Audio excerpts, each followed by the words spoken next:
खूनी कुआं। सीमा गर्मियों की छुट्टियों में अपनी नानी के गांव आई थी।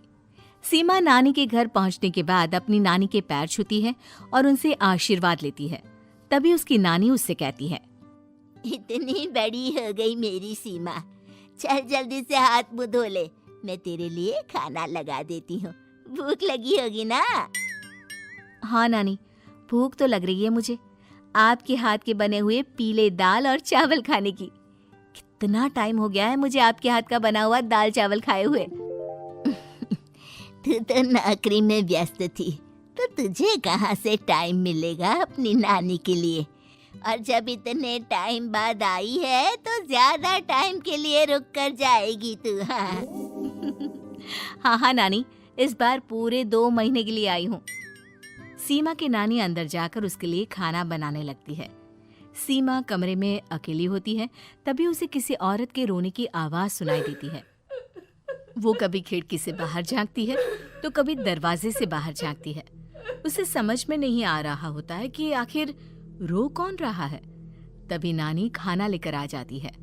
वो अपनी नानी से कहती है, नानी, कोई औरत रो रही है क्या? मैं जब से यहाँ आई हूँ तब से मुझे यहाँ किसी औरत की रोने की आवाज आ रही है।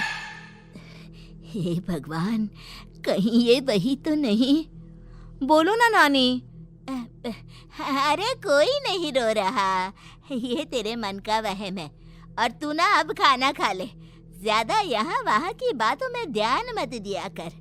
जल्दी से खाना खा और फिर मेरे साथ आ जा मेरे कमरे में, दोनों बैठकर खूब सारी बातें करेंगे। ऐसे ही अगले दिन सीमा अपनी नानी के साथ गांव के बाजार जा रही होती है। उसी रास्ते में फिर से किसी औरत के रोने की आवाज आती है। वो अपनी नानी से कहती है, अरे नानी, क्या सच में तुम्हें अभी भी किसी औरत की रोने की आवाज नहीं सुनाई दे रही? मुझे किसी औरत की बहुत बुरी तरीके से रोने और चीखने की आवाजें आ रही है। मैं बहुत परेशान हूँ नानी, आखिर ये कौन है? मुझे लगता है कि सीमा को शहर भेज देना चाहिए, यहाँ रहना उसके लिए ठीक नहीं। नानी बोलो ना, आप चुप क्यों हो जाते हो? सीमा, तू घर चल, मुझे तुझसे बहुत जरूरी बात करनी है। नानी सीमा को घर ले आती है और सीमा से कहती है, सीमा, कल सुबह तू शहर वापस चली जाएगी। अरे अचानक? आखिर क्या बात है नानी, आप मुझे ऐसे जाने को क्यों कह रही हो? मैं बस जो कह रही हूँ उस पर ध्यान दे। तू कल सुबह यहाँ से चली जाएगी, और ये बात मैं कोई मजाक में नहीं बोल रही। तू कल जाएगी तो मतलब जाएगी। अरे नानी, चली जाऊंगी मैं, ठीक है, पर आखिर बात क्या है ये तो बता दो। मम्मी से कोई बात हुई है या फिर मुझसे कोई गलती हुई है जो तुम मुझे अचानक से जाने के लिए बोल रही हो? देख सीमा, रात बहुत हो चुकी है और मुझे इस बारे में कोई बात नहीं करनी। चल, अब चल के मेरे साथ सो जा। सुबह की बस पकड़कर तुझे शहर भी तो जाना है। सीमा को अपनी नानी का ऐसा व्यवहार देखकर बहुत ही अजीब लगता है। उसे कुछ समझ में नहीं आ रहा होता है कि आखिर उसकी नानी उसे अचानक से गांव छोड़कर जाने के लिए क्यों कह रही है। ये सारी बातें सोचते सोचते सीमा की आंख लग जाती है और वो अपनी नानी के साथ सो जाती है। ऐसी ही आधी रात को सीमा को फिर से किसी औरत की रोने की आवाज सुनाई देती है।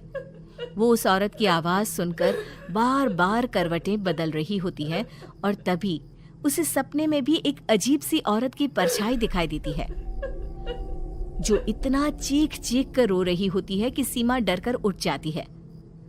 वो पूरे पसीने पसीने हो रही होती है। वो अपने आसपास देखती है तो घर में बिल्कुल शांति का माहौल होता है। सीमा घबरा जाती है। वो अपनी नानी को जगाने की कोशिश करती है, मगर उसकी नानी नहीं जगती। सीमा को फिर से उस औरत की रोने की आवाज सुनाई देती है।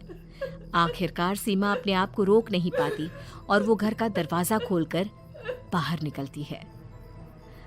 आखिर ये माजरा क्या है? आज तो मैं पता करके रहूंगी।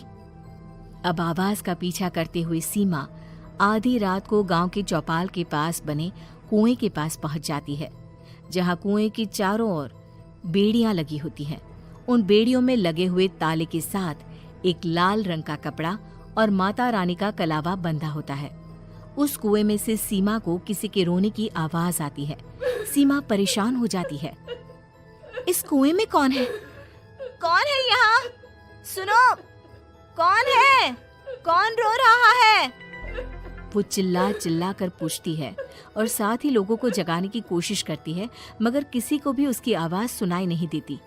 अब सीमा खुद उस कुएं के पास की बेड़ियों और तालों को खोलने की कोशिश करती है और किसी तरह कुछ देर की मशक्कत के बाद सीमा उसको खोल भी देती है।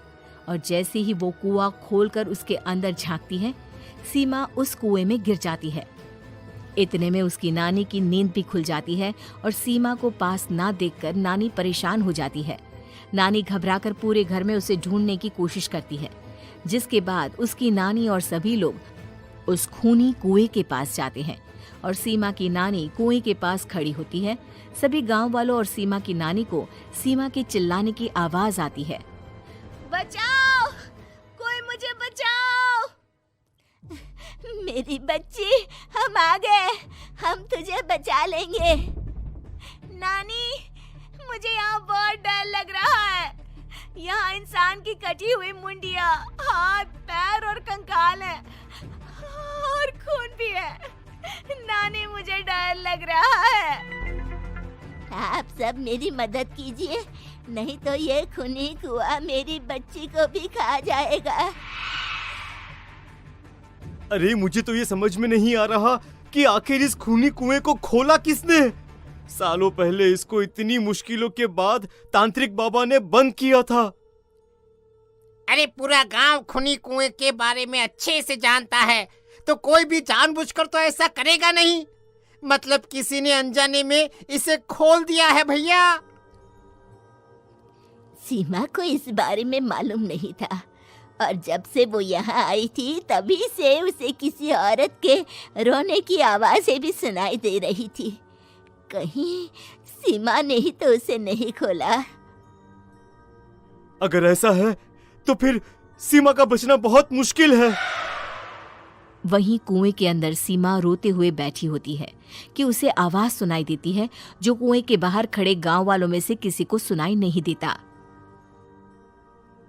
आज सालों के बाद मुझे ताजा खून मिलेगा।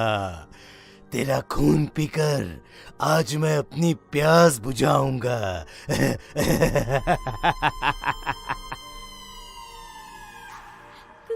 कौन है?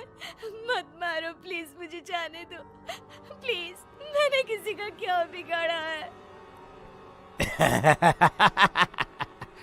वो तुझे मरने के बाद पता चल ही जाएगा। जितने में गांव वाले और सीमा की नानी कुछ सोच पाते, उतने में उन्हें सीमा के चिल्लाने की आवाज आती है और अगले ही पल सब शांत हो जाता है। क्या हुआ? सीमा, मेरी बेटी। माफ करना बहन, लेकिन अब सीमा वापस नहीं आएगी। हमें एक बार फिर से कुएं को बंद करना होगा। गांव वाले तभी तांत्रिक को बुला कर लाते हैं।